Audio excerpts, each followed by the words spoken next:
The next topic I would like to go on is sample libraries, and we can talk about all these like different ones and all the amazing ones, or what is the affordable ones really.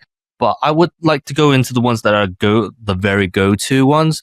And this depends on, and this also depends on what tool you choose as well, because the ones in Logic, the inbuilt ones, they're fairly decent enough to start off with, and there are ones that are like that are using on the Contact player engine, which are decent enough as well, and they are free or quite affordable. But I like to hear people's opinion. Actually, I would like to hear about Chiron's opinion, because he is probably the only one that I know that collects more sample libraries than anyone who collects.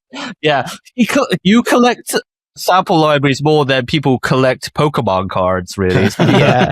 That's yeah. So the way I've always tried to do sample libraries, in the sense that I will try and not have overlapping sample libraries. So if I know that I've got a certain area of music that I haven't got a sample library that's decent in, I will buy. So if it's like a random one such as Celtic music or whatever, there's the Rena Cinemento, or is it Rena Cinemento? I can't remember it's pronounced. It's by Fluffy Audio. It's been out for a few years by now.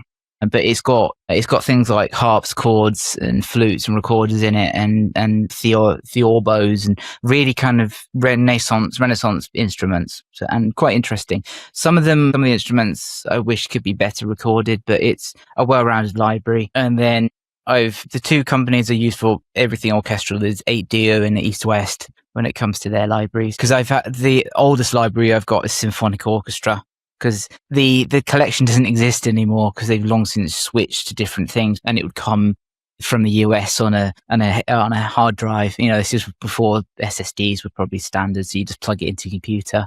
But so that's where I started out. But yeah, over the years I've bought different things. Xavier mentioned Contact. There is one massive caveat with that, is that the majority of the free libraries require Contact full version, not Contact player. So the only way is to either buy Contact on itself, which is generally not financially feasible. It's not financially the best decision to make. It's usually best to have it as part of Complete, and you wait for their like Summer of Sound sales, where it's 50% off, or Black Friday. Yeah, any of their sale periods, usually it's between it's usually about 50% off. It's not the cheapest sampler to buy, but because it's almost the Pro Tools of sampling, it's the industry standard one. A lot of companies have moved away from Contact in recent years and tried to make their own samplers, but it's to varying success.